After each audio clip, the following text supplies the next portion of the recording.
El clima dice que en unos minutos vamos a recibir una tormenta. Nosotros decimos, mientras predicamos la palabra, que venga. Si llueve, solo confirma que Dios está en los cielos, y si no, ya sabemos eso, y no hace diferencia. Voltea conmigo a Génesis capítulo 1.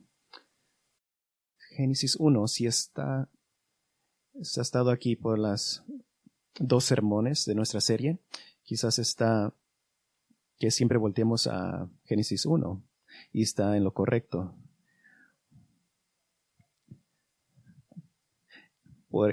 Esto es porque estoy tratando de enfatizar que la idea del milenio en el reinado de Cristo en la tierra no está arraigada en Apocalipsis 20, como afirmarán nuestros hermanos milenios. El milenio está arraigado en el mismo amanecer de la creación y está entretejido con el plan eterno de Dios para un planeta creado habitado por adoradores inmortales. Apocalipsis 20 es simplemente el tapón, la cumbre del avance hacia el milenio. El monte Everest, la montaña más alta del mundo, alcanza un máximo de 29,032 pies. Si estuvieras mirando el monte Everest y las nubes cubrieran todo excepto el pináculo, la cima, dirías, no creo que el monte Everest exista porque todo lo que veo es el pico.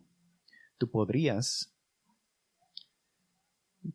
decir eso si te hubieran enseñado en la escuela primaria que el monte Everest es un mito, un producto de la imaginación, que no hay otra evidencia de que el monte Everest exista, excepto que algunas personas piensan que lo ven debido a que este pequeño y extraño pico en lo alto. Entonces cuando estás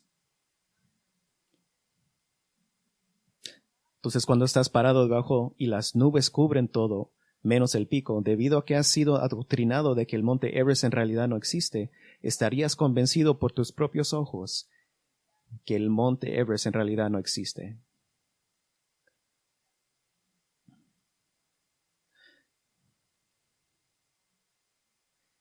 A partir de enero de este año, 6,338 personas han llegado a la cima del monte Everest. Y usaría la misma lógica amorosamente para la persona que cree que el reino milenario no existe. Si continúas creyendo que no existe, es porque te han enseñado a creer eso, no porque hayas escalado la montaña para llegar a la cima tú mismo. Porque si subes la montaña del reino milenario, encontrarás 29,032 pies de evidencia de que Jesucristo reinará en esta tierra como rey y emperador sobre un reino mediador después de la era de la iglesia y antes del estado final. Así que mi objetivo hoy es que escalemos esta montaña juntos para trazar el progreso de la Biblia hacia el milenio en términos muy amplios. Mi esperanza es mostrarles que la idea y la teología de un reino milenario no es como caminar sobre un hilo a través de un cañón. Es un lugar altamente desarrollado y consistente desde Génesis hasta Apocalipsis. A medida que avanzamos en la Biblia, al lector se le da más y más información sobre el reino. Entonces mi objetivo es simplemente trazar el progreso hacia el milenio y mostrarles las líneas punteadas de cómo esta historia avanza a través de las Escrituras. Pensé que esta noche podría ser interesante para nosotros tomar esta escalada juntos, así que haré que todos nos volvamos juntos a medida que avanzamos a través de las Escrituras. Volveremos a la mayoría, si no a todos los pasajes que destacamos esta noche para profundizar más en los detalles. Pero como un escalador bien preparado para escalar el monte Everest, comencemos en el campamento base. El campamento base para el monte Everest se encuentra en una altura masiva de 17,700 pies. Este es el punto de partida para la escalada del monte Everest. Campamento base, se crean los bloques de construcción para un reino. Se crean los bloques de construcción para un reino. Génesis 1, versículo 1. En el principio Dios creó los cielos y la tierra. Este es el comienzo del reino. Y le mostraré eso mientras vamos. Tenemos en Génesis 1 el tiempo básica del reino. Versículos 9 y 10, el Señor delinea los dos lugares principales de residencia en la tierra y el mar. En los versículos 11 y 12, el Señor puebla la tierra con vegetación y árboles que dan semilla y se reproducen según su especie. En versículos 20 y 21, Dios crea las criaturas del agua y las aves del cielo. En versículo 24, 25, Dios crea todos los animales terrestres y cosas rastreras en la tierra. En retrospectivas ya sabemos por experiencia cuán glorioso y funcional es esto. Las verduras, los granos y las frutas proporcionan alimento para la tierra. Los animales proporcionarían un nivel de compañía y glorificarían las maravillas creativas vivificantes de Dios. Así que Dios crea una tierra con todos estos bloques de construcción de un reino. Solo queda una cosa para crear: un rey. Ahora, desde campamento base, el escalador del monte Everest avanza hacia una área traicionera conocida como Cascada de Hielo. Una área a la cumbre que ocurre desde 18,000 a 20,000 pies. Es peligroso, pero un camino necesario para la cumbre. La cascada de hielo en nuestra montaña milenaria es peligrosa y traicionera en el sentido de que si te la pierdes, si no la tomas en serio, nunca llegas a la cima. Desvía tu atención del hecho de que Dios siempre ha decretado un reino en la tierra. Así que nuestra cascada de hielo es esta: un reino gobernado por humanos es decretado. Campamento base: se crean los bloques de construcción para un reino. Cascada de hielo: un reino gobernado por humanos es decretado. Ahora leímos Génesis 1:26 al 28 varias veces en los últimos 2 meses, pero quiero señalar que el campamento base, los bloques de construcción para un reino, están directamente conectados con el decreto de Dios, su mandato al primer rey creado. Génesis 1:26, y dijo Dios: hagamos al hombre a nuestra imagen, conforme a nuestra semejanza, y ejerza dominio sobre los peces del mar, sobre las aves del cielo, sobre los ganados, sobre toda la tierra, y sobre todo reptil que se arrastra sobre la tierra. Creó pues Dios al hombre a imagen suya, a imagen de Dios lo creó. Varón y hembra los creó. Y los bendijo Dios y les dijo: sed fecundos y multiplicaos, y llenad la tierra y sojuzgadla. Ejerced dominio sobre los peces del mar, sobre las aves del cielo y sobre todo ser viviente que se mueve sobre la tierra. ¿Puedes juntar las piezas de rompecabezas ahora? Dios hizo el día y la noche. Él hizo la tierra y los mares, hizo la vegetación en la tierra, hizo que las criaturas marinas, las aves y los animales terrestres fueran el ámbito del reino de la humanidad, creados por y dados por Dios, para ser gobernados de acuerdo con la ley de Dios y la voluntad de Dios. No haré que vayas allí, pero considera el nuevo énfasis de este reino gobernado por humanos en el Salmo 8. Salmo 8, comenzando del 4, dice: ¿qué es el hombre para que lo recuerdes y el hijo del hombre para que lo cuides? Sin embargo, lo has hecho un poco más bajo que los ángeles y lo coronas con gloria y majestad.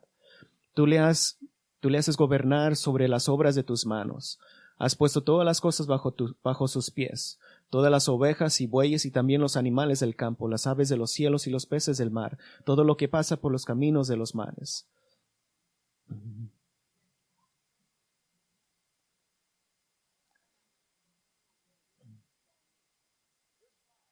Versículo 5 dice: lo has hecho un poco más bajo que los ángeles. Esta es una traducción tradicional, pero mucho más rara, de Elohim.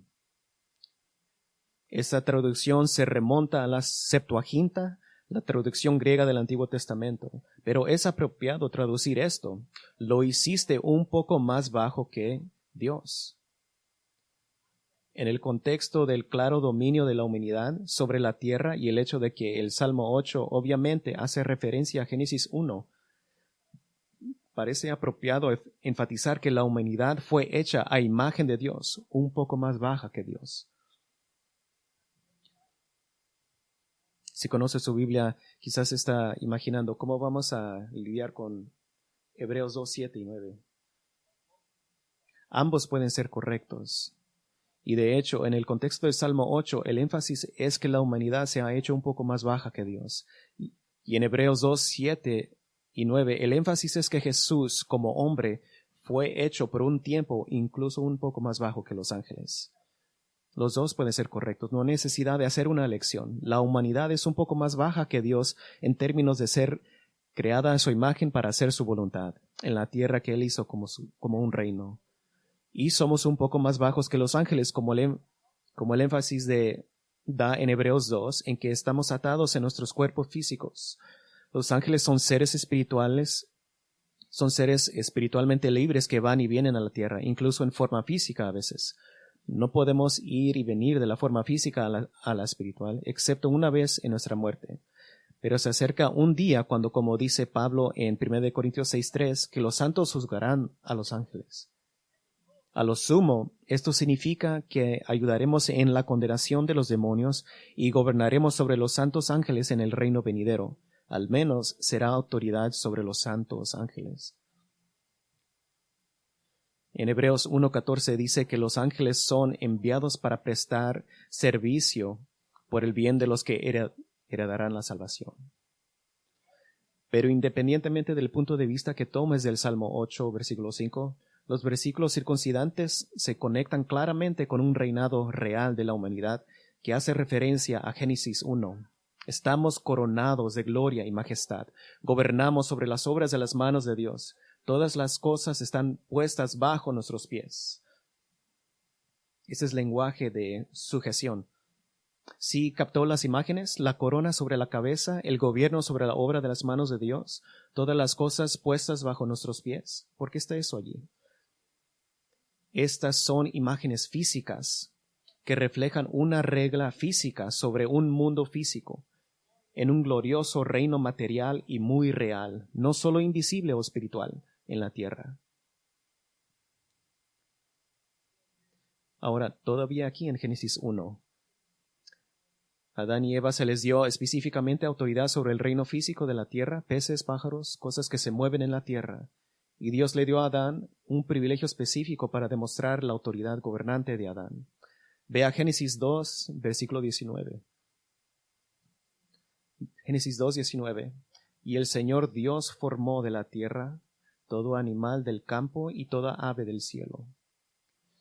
Y los trajo al hombre para ver cómo los llamaría.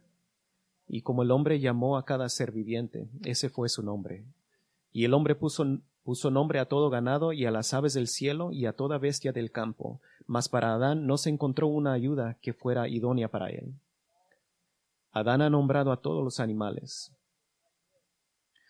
Los eruditos tienden a menudo en mi lectura a enfatizar el nombre de los animales para apresurarse a enfatizar la necesidad de Adán de un compañero, que sea como él, una mujer. Y ciertamente la creación de la mujer es infinitamente más interesante que el nombramiento de los animales. Pero el final del versículo 20, que nos dice que después del desfile de todos los animales, Adán discernió que ninguno de ellos fue elevado al nivel de compañero. Esto nos dice algo sobre el proceso real de nombrar. El proceso de nombrar, de alguna manera juzgando y discerniendo el carácter o la individualidad de los animales y nombrándolos en consecuencia. Este es una tremenda autoridad. Es tremenda autoridad. En las Escrituras, el honor de darle un nombre a algo indica autoridad sobre esa cosa. Cuando Daniel y sus amigos Ananías, Misael y Azarías fueron llevados a Babilonia cuando eran adolescentes, el comandante de los oficiales a cargo de los cautivos los renombró con nombres babilónicos: Belsasar, Sadrach, Mesach y Abednego. Daniel significa Dios es mi juez, pero fue renombrado por la fuerza como Belsasar, que significa el Dios Bel me protege. Una evaluación forzada del carácter. En Números 32, comenzando 37, la tribu de Rubén de Israel ejerció autoridad al cambiar el nombre de las ciudades capturadas en su territorio. En 2 de Reyes 23, 34, el faraón Neco de Egipto aplicó su control sobre el reino del sur de Judá para cambiar el nombre del rey Eliakim a Joacim. Cambiado de Eliakim, Dios establecerá a Joacim. Jehová establecerá. Casi seguramente como una declaración del faraón Neco de que yo soy tu Dios ahora. Para Adán, nombrar a todos los animales en la tierra era un indicador de que él era el representante supremo de Dios. Algunos han sugerido un título de administrador teocrático.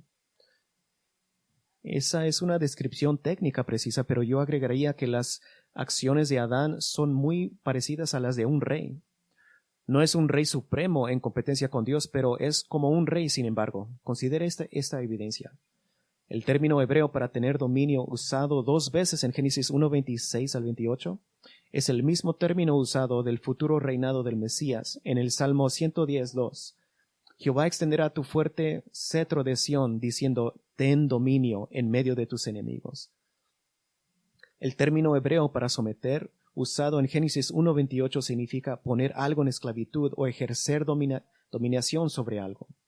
Este es el mismo término usado de la obra real, como en 2 de Samuel 8:11, el rey David también apartó estos como santos para Jehová, con la plata y el oro que había apartado como santos de todas las naciones que había sometido. Es algo de reyes. Un reino gobernado por humanos, un reino real, fue el plan de Dios desde el principio. Campamento base. Se crean los bloques de construcción para un reino. Cascada de hielo. Un reino gobernado por humanos es decretado. Ahora llegamos a 20,000 pies en el monte Everest, en el campamento 1. El reinado le llamaremos el reino decretado, se centrará en Israel. El reino decretado se centrará en Israel. Ahora, vuelva conmigo a Génesis 27. Génesis 27, comenzando con versículo 27. Este pasaje es quizás la primera predicción directa de un próximo reino milenario. Génesis 27, comenzaremos aquí en un momento. Isaac, hijo de Abraham, ahora en su vejez y ciego, ha decidido dar su bendición oficial a su primogénito Esaú. En el antiguo cercano oriente, la bendición del padre tenía un tremendo peso y autoridad. Y doblemente así como Isaac es un adorador de Jehová, su bendición está destinada a continuar el plan redentor de Dios para eventualmente traer una nación elegida y un Mesías elegido a la tierra, como se lo prometió a Abraham su padre y a Isaac. Pero en el plan soberano de Dios de elegir al hermano menor Jacob con la ayuda de su madre, Jacob engañó al ciego Isaac, haciéndole creer que estaba bendiciendo a Esaú. E Isaac da esta bendición profética sobre Jacob. Versículo 27 de Génesis 27. Y él se acercó y lo besó, y al notar el olor de sus vestidos lo bendijo y diciendo, he aquí el olor de mi hijo es como el aroma de un campo que el Señor ha bendecido. Dios te dé pues del rocío del cielo y de la grosura de la tierra, y abundancia de grano y de mosto. Sírvante pueblos, y póstrense ante ti naciones. Sé Señor de tus hermanos, e inclínese ante ti los hijos de tu madre. Malditos los que te maldigan, y benditos los que te bendigan. ¿Qué se le prometió a Jacob? Una abundancia de grano y vino nuevo, naciones y pueblos que se inclinan para servirle, una maldición sobre todos los que maldicen a Jacob y una bendición sobre todos los que lo bendicen. Connotaciones del pacto de Dios con su abuelo Abraham. Pero ¿sucedieron esas cosas en la vida de Jacob? ¿Una abundancia de grano y vino nuevo? La abundancia de grano y vino nuevo es la vida de un terrateniente. Jacob era un extranjero y un nómada principalmente, cuidando rebaños. De hecho, la gran hambruna de Génesis 46 al 47 obligó a Jacob a trasladar a toda su familia a Egipto, solo para tener suficiente para comer. Jacob nunca disfrutó de la abundancia de un terrateniente prometido por Isaac, naciones y pueblos que se inclinan para servirle.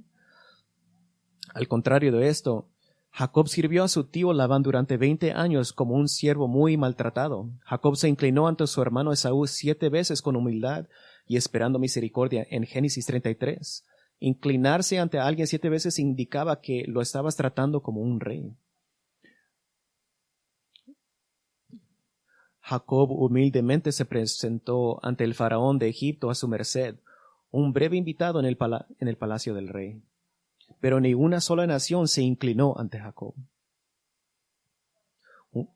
¿Qué tal? Una maldición para todos los que maldicen a Jacob y una bendición para todos los que lo bendicen. Pero al contrario, como atestigua Génesis 34, cuando Simeón y Leví, del hijo de Jacob, masacraron a los hombres de la ciudad de Siquem en un intento mal aconsejado de defender el honor de su hermana Dina. Entonces Jacob dijo a Simeón y a Leví: me habéis traído dificultades haciéndome odioso entre los habitantes del país, entre los cananeos y los fereceos, y como mis hombres son pocos, ellos se juntarán contra mí y me atacarán, y seré destruido yo y mi casa. Jacob no disfrutó de tal bendición, que todos los que estaban en contra de él fueron castigados y todos los que estaban a su favor fueron bendecidos. Jacob nunca disfrutó de la plena realización de la bendición profética dada por su padre Isaac. Jacob tendrá que resucitar para disfrutar de esas bendiciones. Pero incluso en los pocos mensajes cortos en los que hemos estado presentando el milenio, es probable que estés reconociendo que esas bendiciones tienen un sabor milenio. Quizás ha visto eso. Una abundancia de grano y vino nuevo. Amós 9, 13 y 14 describe esta bendición exacta. ¿Cuándo? Cuando el reino caído de David sea restaurado. Amós 9, 11. Naciones y pueblos que se inclinan para servir a Jacob. En el Antiguo Testamento, Jacob se convierte un apodo para todo Israel. De hecho, recuerdas que Israel es el nombre que Dios le dio a Jacob. Entonces, cuando Isaías 60, 16 da la proclamación de Dios de que las naciones del mundo darán sus recursos a Israel y que lo mejor de la producción mundial irá a Israel, no es sorprendente que Dios diga: entonces sabrás que yo, Jehová, soy tu Salvador y tu Redentor, el poderoso de Jacob. Todas las naciones. Y una maldición sobre todos los que maldicen a Jacob y una bendición sobre todos los que lo bendicen. Ya estamos familiarizados con el texto que mencioné muchas veces más en Zacarías 14, en el que se ordena a las naciones del mundo que vengan a adorar a Cristo, y cualquiera que rechace será maldecido con sequía a su tierra. Vaya conmigo a Deuteronomio 26. Deuteronomio 26.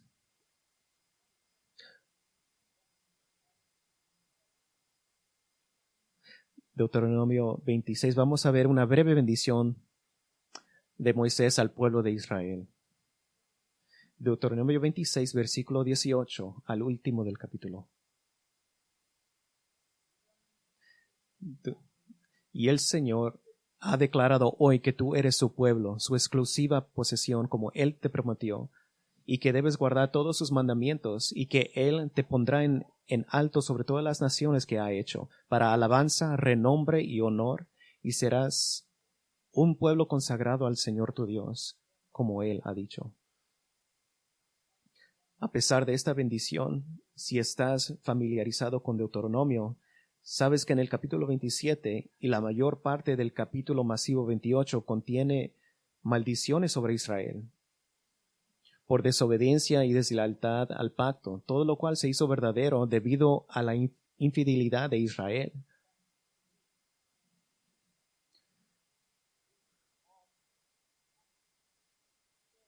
Así que la parte de la bendición de Moisés, que Dios te pondrá muy por encima de todas las naciones que Él ha hecho para alabanza, un nombre y belleza, esto nunca ha sucedido. Y como todos estamos básicamente familiarizados con la forma en que los judíos han sido tratados a lo largo de los siglos, hasta incluyendo hoy, cuando incluso tenemos funcionarios gobernantes de los Estados Unidos que son abiertamente antisemitas. La promesa de Moisés de que Israel sea el principal entre todas las naciones nunca ha tenido un momento en que podamos preguntarnos si fuera el caso.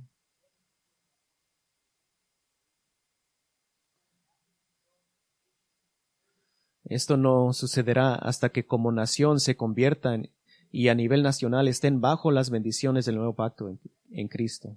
Y entonces, cuando Israel se ha arrepentido y ha reconocido a Cristo como Salvador y Dios, y Cristo ha regresado. Isaías 2:4, las naciones acudirán a Jerusalén para aprender los caminos de Dios. Miqueas 4:1, esencialmente una cita de Isaías 2, las naciones correrán a Jerusalén para aprender los caminos de Dios. Campamento base, se crean los bloques de construcción para un reino. Cascada de hielo, un reino gobernado por humanos es decretado. Campamento 1, el reino decretado estará centrado en Israel. Ahora vamos a 21,000 pies en el monte Everest, el Mesías. En el campamento 2 aprendemos que el Mesías gobernará el reino decretado. El Mesías gobernará el reino decretado. Vaya conmigo a Isaías 2. Isaías 2, y al encontrar Isaías 2, haremos algunas breves paradas en varios otros pasajes de Isaías. Pero antes de verlo, quiero señalar algo. Ninguno de los pasajes en los que vamos a detenernos brevemente son difíciles de entender. Ciertamente hay matices y detalles que podrían tardar muchas semanas en desempaquetar, que iremos en futuros mensajes. Pero mi punto es que una lectura al pie de la letra no presenta al lector mucho misterio interpretativo. No hay un sentido de un significado subyacente más profundo. Antes de leer este breve pasaje, permítame dar como ejemplo lo que nuestro amado hermano Juan Calvino, quien fue descrito por el doctor Derek Thomas, hizo su doctorado sobre Juan Calvino, es descrito como sostenido una posición amilenial optimista. Para resumir la opinión de Calvino sobre los primeros versículos de Isaías 2, Calvino dice que Isaías llama la restauración de la iglesia. Él combina tanto el regreso de Israel del exilio en el siglo V con el hecho de que la iglesia nació en Jerusalén. En esencia, la iglesia, dice Calvino, simplemente continúa donde Israel lo dejó, que Israel era la iglesia, el pueblo de Dios, y ahora los creyentes del Nuevo Testamento han tomado la batuta y ahora son la iglesia. Calvino define los últimos días como el reino de Cristo, pero luego define el reino de Cristo como esto. Desde que Cristo vino, primera venida, hemos llegado al fin de los tiempos, de que estamos en el fin ahora, de que estamos en alguna sección del milenio. El monte del Señor será establecido como cabeza de los montes. Calvino toma esto como el hecho de que el Evangelio comenzó en Jerusalén. Él anima al lector a mirar no esas ruinas de Jerusalén, sino esta visión. En otras palabras, no menciona ninguna restauración real de Jerusalén, sino que el Evangelio que comienza en Jerusalén es el establecimiento metafórico de la grandeza de Jerusalén.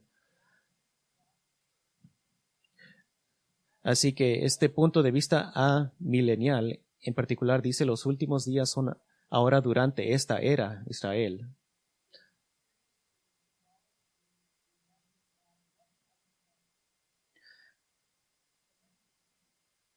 Leamos y juzgue simplemente tomando el texto al pie de la letra y hazte esta pregunta. ¿Hay algo en el texto mismo que me lleve a creer que los últimos días son ahora, durante esta era? Israel, la nación, es ahora el pueblo de Dios, la iglesia, y Jerusalén es exaltada en que el Evangelio salió primero de allí. Isaías 2, 1-4. Lo que vio Isaías, hijo de Amós, concerniente a Judá y Jerusalén. Y acontecerá en los postreros días que el monte de la casa del Señor será establecido como cabeza de los montes, se alzará sobre los collados, y confluirán a él todas las naciones, y vendrán muchos pueblos y dirán, venid, subamos al monte del Señor, a la casa de Dios de Jacob, para que nos enseñe acerca de sus caminos y andemos en sus sendas. Porque de Sión saldrá la ley, y de Jerusalén la palabra del Señor. Juzgará entre las naciones y hará decisiones por muchos pueblos. Forjarán sus espadas en rejas de arrado y sus lanzas en podaderas. No alzará espada nación contra nación, ni se adiestrarán más para la guerra.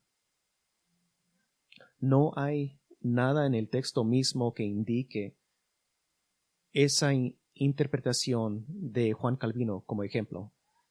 Eso es leer de nuevo en este texto una posición doctrinal del reino que está ahora durante la era de la iglesia. El punto principal que tiene que ser tratado es versículo 3, que el Mesías estará enseñando su ley desde Jerusalén. Calvino dice que esto significa que ahora, ya que sabemos que esta predicción se cumplió,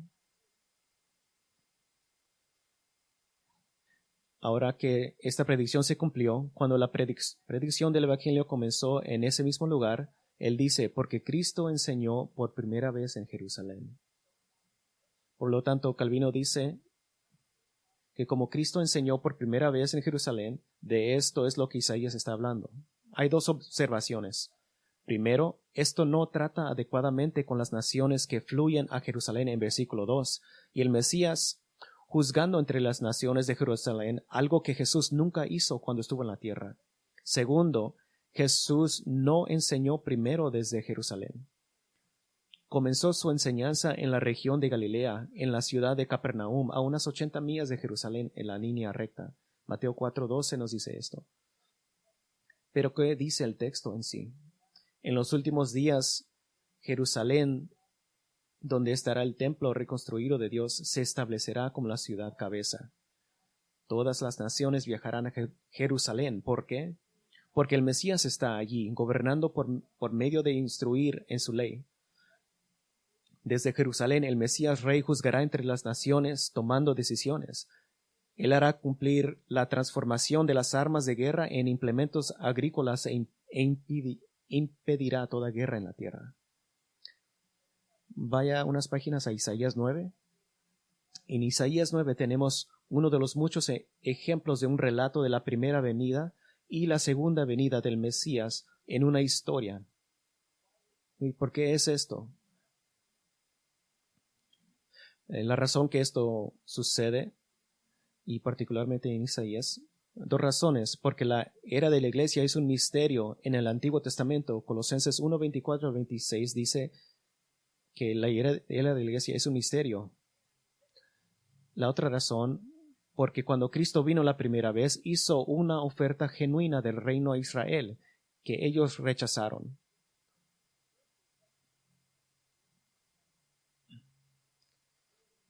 Isaías 9:1 y 2. Pero no habrá más lobreguez para la que estaba en angustia, como en tiempos pasados él trató con desprecio a la tierra Zabulón y a la tierra de Neftalí, pero después la hará gloriosa por el camino del mar al otro lado del Jordán, Galilea de los gentiles. El pueblo que andaba en tinieblas ha visto gran luz. A los que habitaban en tierra de sombra de muerte, la luz ha resplandecido sobre ellos. Este es el ministerio de Jesús, comenzando en Galilea, no en Jerusalén. Versículo 3. Multiplicaste la nación, aumentaste su alegría, se alegrarán en tu presencia como con la alegría de la cosecha, como se regocijan los hombres cuando se reparten el botín.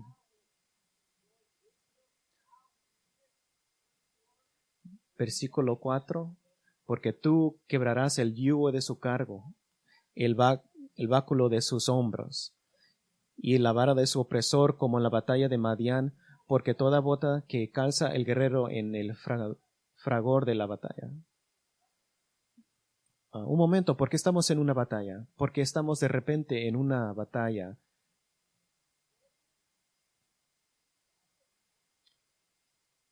Eso nunca sucedió cuando Cristo vino la primera vez. Versículos 6 y 7. Porque un niño no es nacido, un hijo nos es dado, y el dominio estará sobre su hombro.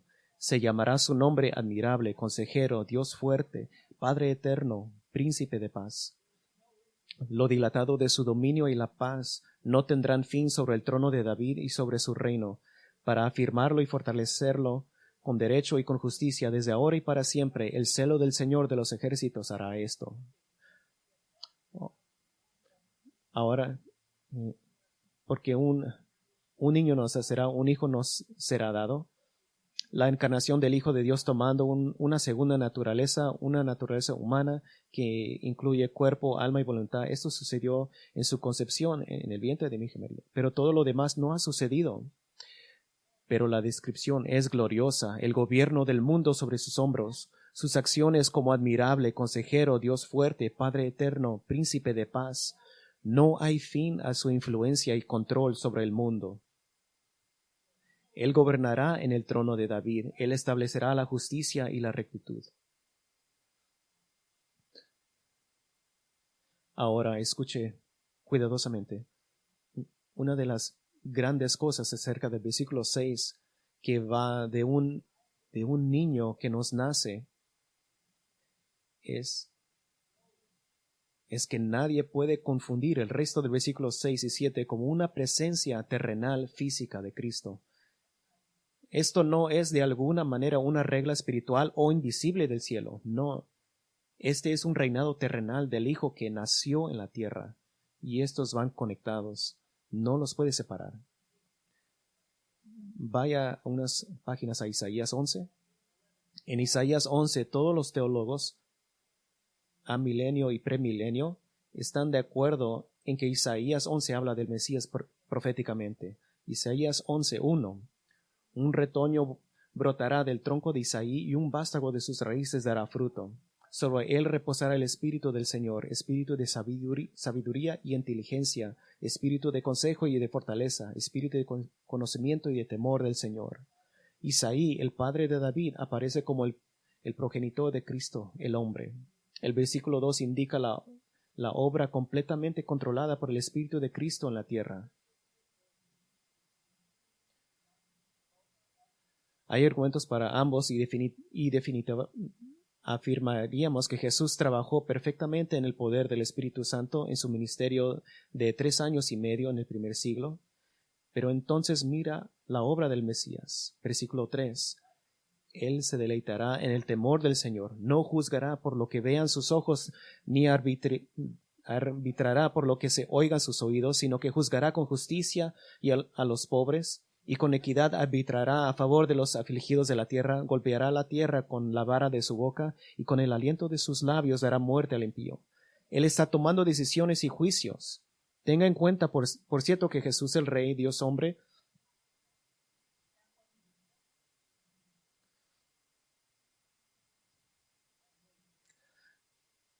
quizás ha notado que Jesús el Rey, Dios hombre, el Rey que es omnisciente como Dios, no necesitará escuchar la evidencia en dos lados de un caso.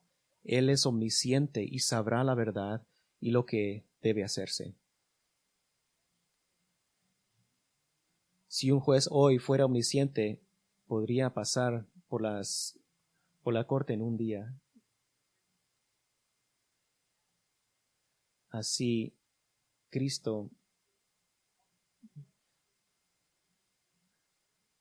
Él ayudará con justicia a los pobres y afligidos y eliminará la necesidad de la tierra. Estos son gloriosos actos reales que no se han logrado aún en la tierra. Vayan unas páginas a Isaías 25. Isaías 25.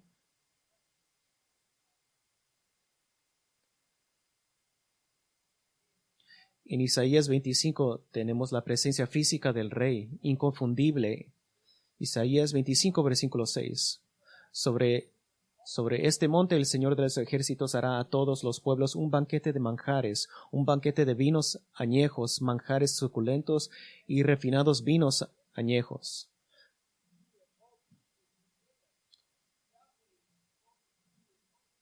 Entonces sobre este monte destruirá la cubierta.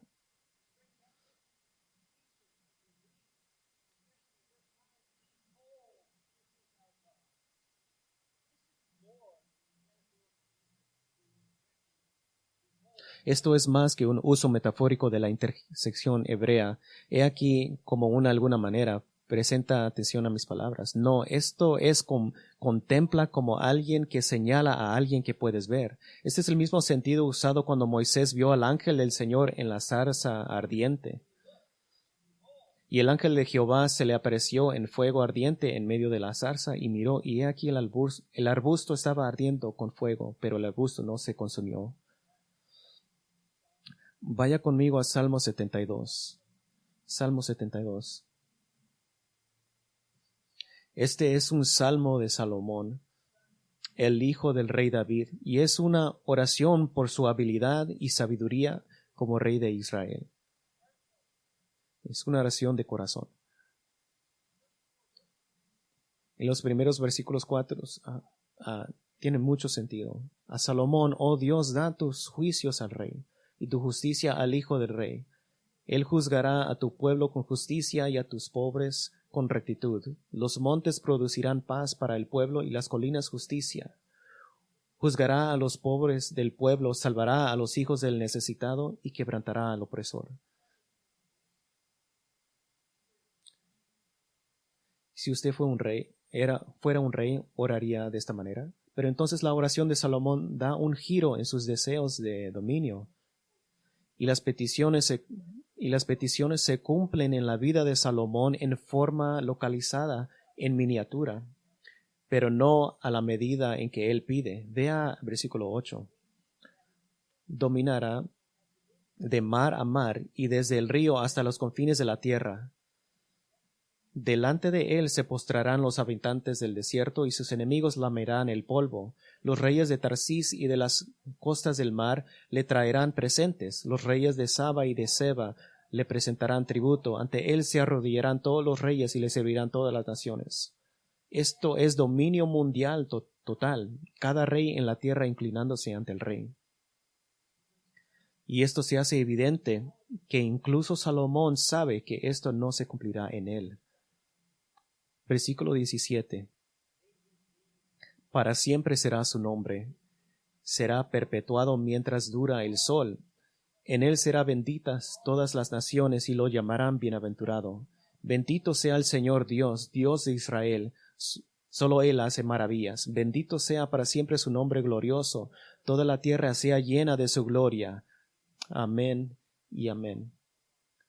Salomón ya no está hablando de sí mismo. Campamento base. Se crean los bloques de construcción para un reino. Cascada de hielo, un reino gobernado por un humano es decretado. Campamento 1, el reino decretado estará centrado en Israel. Campamento 2, el Mesías gobernará el reino decretado. Campamento 3, el reino decretado es transitorio. Ahora vamos a 23 mil pies en Monte Everest. El reino decretado es transitorio. No es la era de la iglesia. ¿Hay algún pasaje del Antiguo Testamento que predica un reino intermedio con condiciones mejores que la era actual, pero no perfecto como el estado eterno? Acabamos de ver en Isaías 2 que el rey que gobierna sobre la tierra está desgarrando decisiones y juzgando entre las naciones. Esto significa desacuerdo que es resuelto por el rey. Todavía aquí en el Salmo 72 vemos el carácter transitorio del reino. Salmo 72, verso 12. Librará al necesitado que suplica y al pobre que no tiene quien le socorra. Tendrá piedad del pobre y del necesitado y salvará la vida de los necesitados.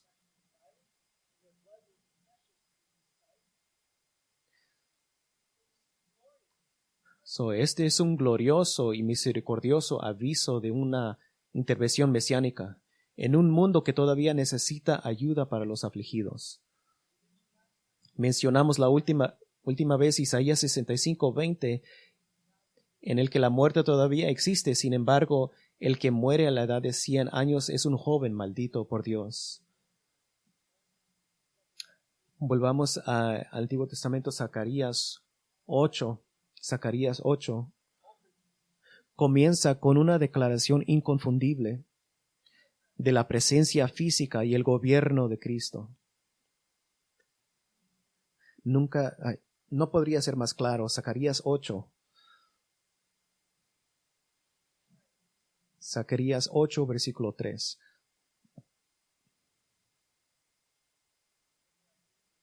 Zacarías 8, verso 3 dice: así ha dicho el Señor.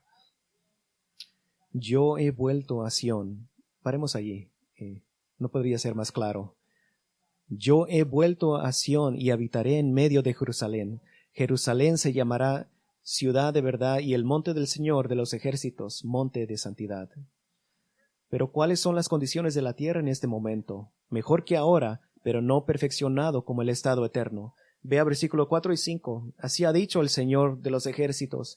Aún han de sentarse los ancianos y las ancianas en las plazas de Jerusalén, cada uno con un bastón en la mano por el gran número de sus días, y las calles de la ciudad estarán repletas de niños y niñas jugando en ellas. ¿No suena glorioso? Que el anciano y el anciano sentado en la calle mirando a los niños jugando. Es una escena ideal, muy hermosa.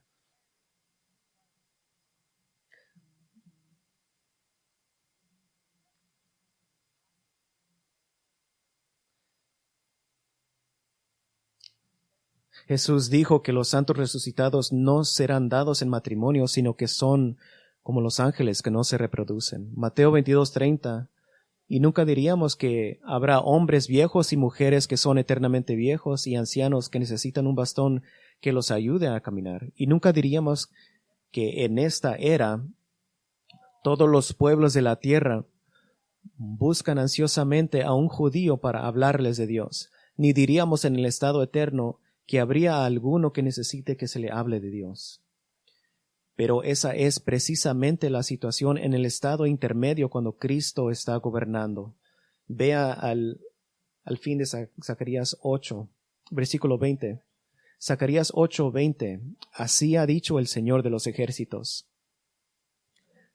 Aún vendrán gentes y habitantes de muchas ciudades. Los habitantes de una ciudad irán a otra y dirán, vayamos a implorar el favor del Señor, a buscar el Señor de los ejércitos. Yo también voy. Y vendrán muchos pueblos y fuertes naciones a buscar al Señor de los ejércitos en Jerusalén, para implorar el favor del Señor. Así ha dicho el Señor de los ejércitos. Acontecerá en aquellos días que 10 hombres de las naciones de todos los idiomas se asirán del manto de un judío y le dirán, déjenos ir con ustedes, porque hemos oído que Dios está con ustedes. Ese no puede ser la era actual, ni la última. Voltea a Zacarías 14.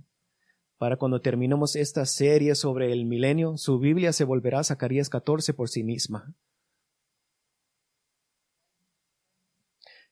Cristo está presente. Está aquí, Zacarías 14, versículo 9. Entonces el Señor será rey sobre toda la tierra. En aquel día el Señor será único y único será su nombre. Ya no más va a haber falsas religiones, solamente una religión, la adoración a Cristo. Zacarías 14 confirma un tiempo de transición mejor que esta era, pero no perfeccionado como el estado eterno. Versículo 16. Todos los que queden de los pueblos que hayan sido contra Jerusalén subirán de año en año para adorar al Rey, el Señor de los ejércitos, y para celebrar la fiesta de los tabernáculos. Estos son descendientes no glorificados de los sobrevivientes de la gran tribulación, aquellos que quedan de todas las naciones que fueron contra Jerusalén en la batalla de Armagedón. En Revelación, Apocalipsis 16. Zacarías 14, versículo 18. Y si la familia de Egipto no sube ni acude, vendrá sobre ellos la plaga con que el Señor golpeará a los pueblos que no suban a celebrar la fiesta de los tabernáculos. Significa que todavía existe la posibilidad de disciplina sobre los desobedientes.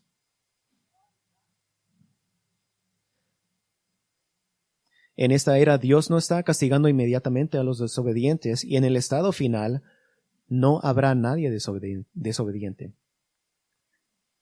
La naturaleza clara del milenio como existente, como un reino transitorio con aspectos mucho mejores que esta era, pero no con el carácter del estado eterno, es una de las más pruebas herméticas más importantes de la teología premilenial. No puedes deshacerte de este fenómeno a menos que conviertas estos eventos en metáforas sobre esta era actual, y nada en ninguno de los textos que leí le da al lector esa dirección o inclinación.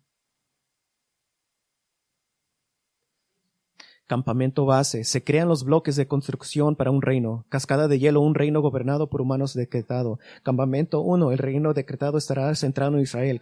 Campo 2, el Mesías gobernará el reino decretado. Campo 3, el reino decretado es transitorio. Ahora vamos a Campamento 4, 26,000 pies en el monte Everest. El reino decretado se confirmará en el Nuevo Testamento. Trataremos con los principales pasajes del Nuevo Testamento sobre el milenio en detalle en un momento posterior. Solo quiero mostrarles la consistencia del Nuevo Testamento con el Antiguo Testamento, que ninguno debe ser reinterpretado para adaptarse a un sistema teológico. Vayamos a Mateo 5.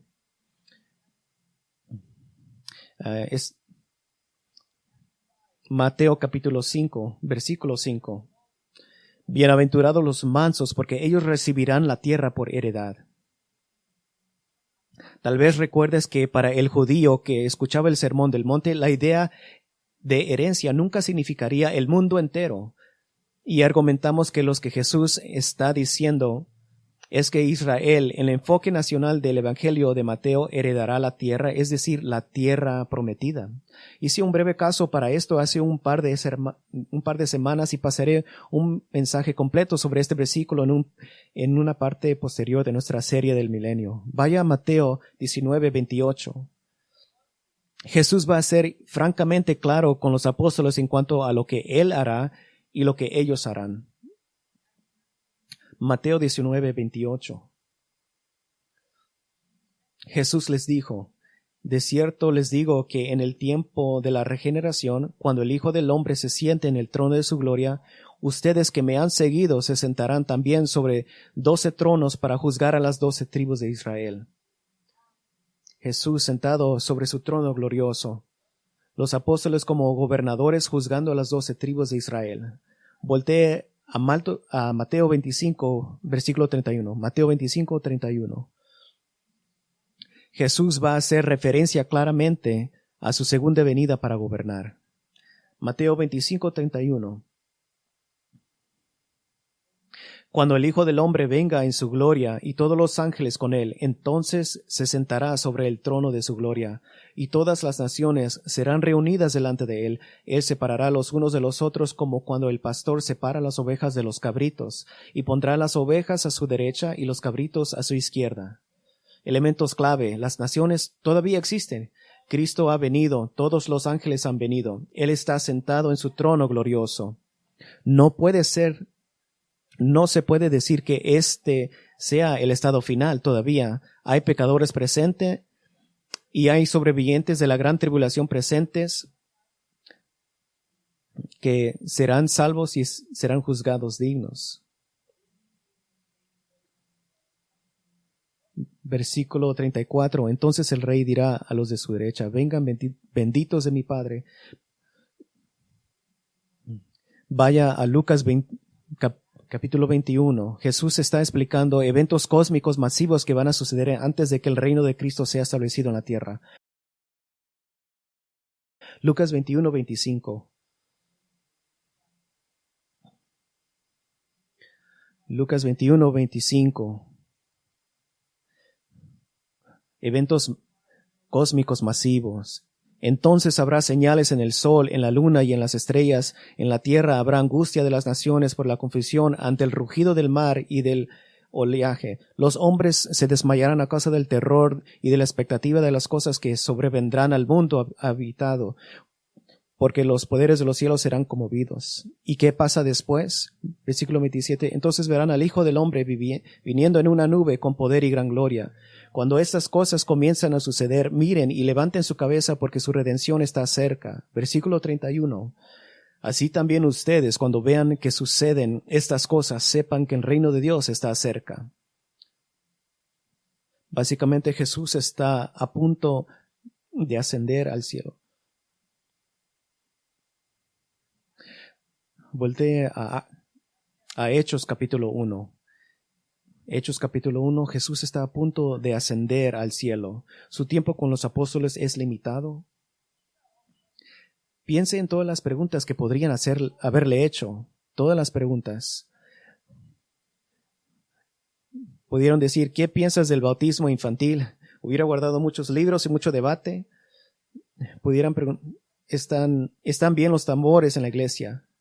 ¿Será toda la música eclesiástica aceptable terminada de ser escrita para el año 1100?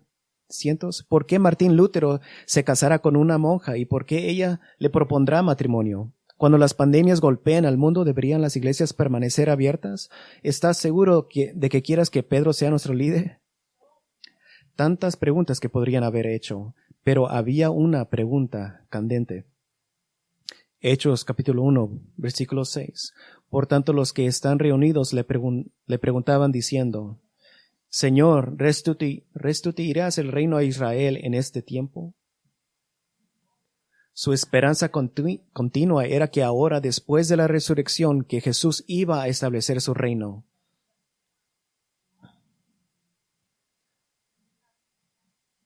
Ellos pensaron que iba a suceder inmediatamente, pero Jesús respondió en el versículo 7, a ustedes no les toca saber ni los tiempos ni las ocasiones que el Padre dispuso por su propia autoridad, pero recibirán poder cuando el Espíritu Santo haya venido sobre ustedes y me serán testigos en Jerusalén, en toda Judea, en Samaria y hasta lo último de la tierra. La respuesta de Jesús es básicamente no ahora y no hasta que la era de la iglesia se haya completado. Vaya conmigo a Apocalipsis 5. En Apocalipsis 5 estamos con el apóstol Juan alrededor del año 95 cuando está recibiendo la revelación de Jesucristo. Él ha sido mostrado a la sala del trono celestial. Los que están en la sala del trono ante la visión del Cordero de Dios, Jesucristo, caen ante el Cordero y comienzan a cantar. Apocalipsis 5, 9. Ellos entonaban un cántico nuevo diciendo, digno eres de tomar el libro y de abrir sus sellos, porque tú fuiste inmolado y con tu sangre has redimido para Dios gente de toda raza, lengua, pueblo y nación. Tú lo has constituido en un reino y sacerdotes para nuestro Dios y reinarán sobre la tierra.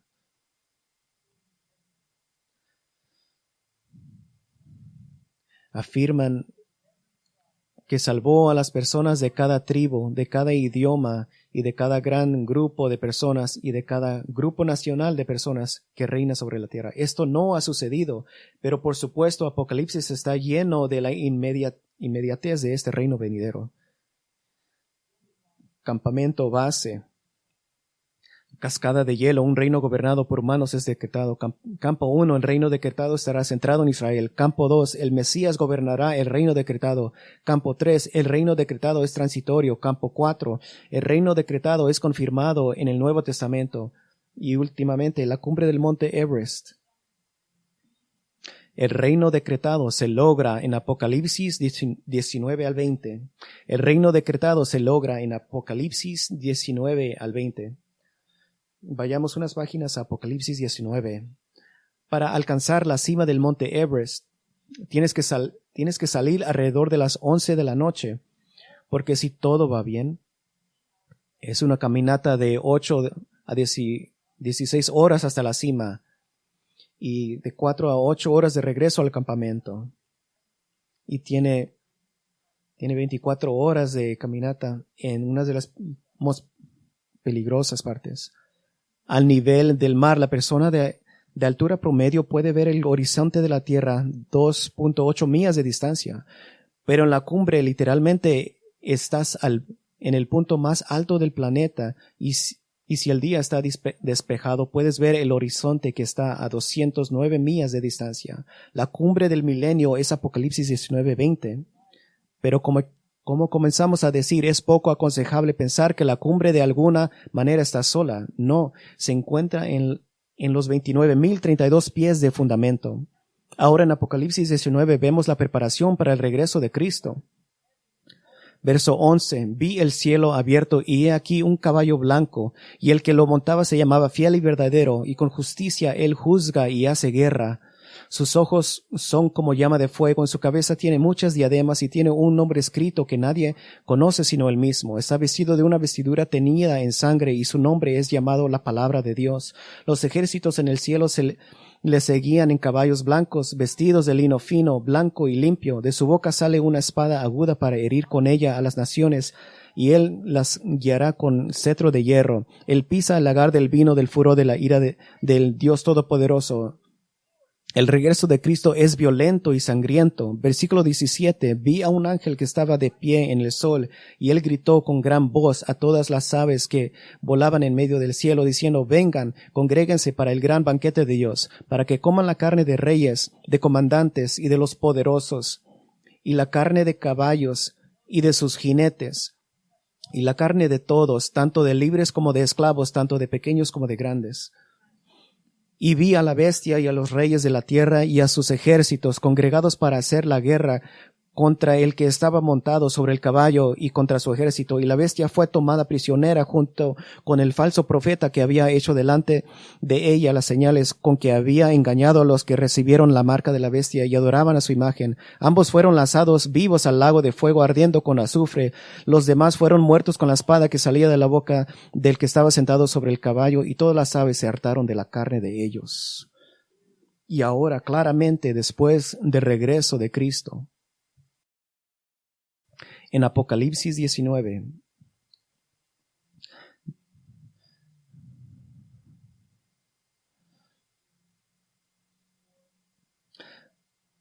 versículo 4, vi tronos y se sentaron sobre ellos, y se les concedió hacer juicio. Vi a las almas de los degollados por causa del testimonio de Jesús y por la palabra de Dios. Ellos no habían adorado a la bestia ni a su imagen, ni tampoco recibieron su marca en sus frentes ni en sus manos. Ellos volvieron a vivir y reinaron con Cristo por 1000 años.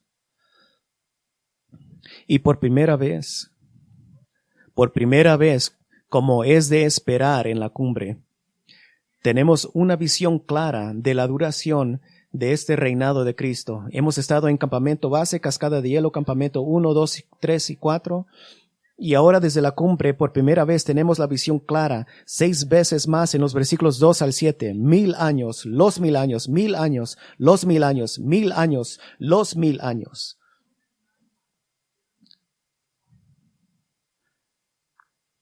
Ahora podemos ver las cosas en completo.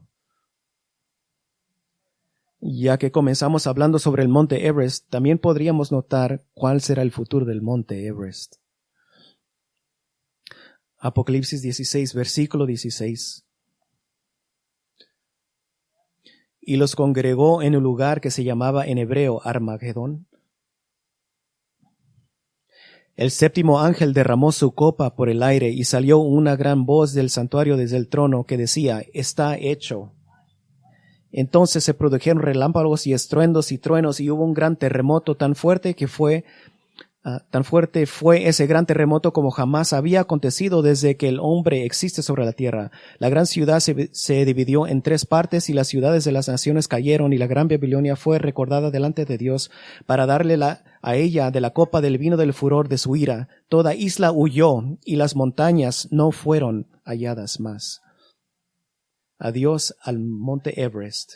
Miqueas 1, 2 al 4. Escuchad, oh pueblos, todos vosotros, presta atención, oh tierra, así como a su plenitud, y deja que el Señor Jehová sea testigo contra ti, el Señor desde su santo templo, porque he aquí Jehová sale de su lugar, él descenderá y pisará los lugares altos de la tierra, las montañas se derretirán bajo él.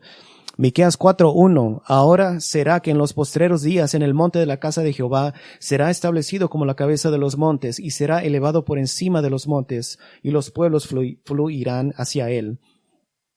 El nuevo monte Everest se llama Monte Sión, y de esa cumbre el Rey Jesús gobernará su dominio. Tengo una aplicación. Llega allí. Llega allí.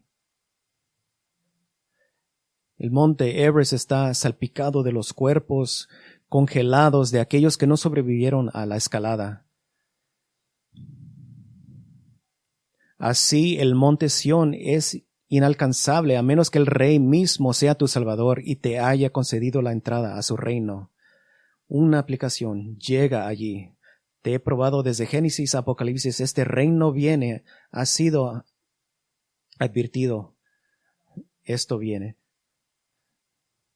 Todo Mateo dice, el reino viene, llega allí. ¿Y cómo hemos de orar? Venga tu reino, sea hecha tu voluntad en la tierra como es en el cielo. Señor, te damos gracias por la clara, obvia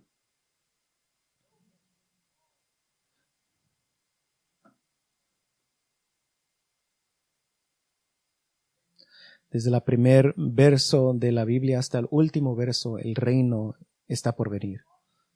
Los perdidos son advertidos, los salvos son animados. La tierra también es advertido que algún día vendrás y pondrá todas las cosas. Nos dice que nos animemos con estas palabras. Oramos, Señor, que estaremos convencidos de este reino y que vivamos a la luz de este reino este día. Y que aún esta semana que vivamos en santidad y en pureza y en temor delante de ti. Como si estuvieras reinando en esta tierra ahora, Señor. Oramos por aquellos que aún no conocen a Cristo, que este reino sí los dejará atrás si no se someten al Rey. Y oramos por las almas de aquellos que amamos, que todavía están perdidos. Pedimos, Señor, que los traigas a este reino y que podamos todos nosotros celebrar, como leímos en Isaías, con este gran banquete a donde todas las naciones serán invitadas. Que cada persona escuchando esto pueda estar allí. Para la gloria de Cristo, oramos. Amén.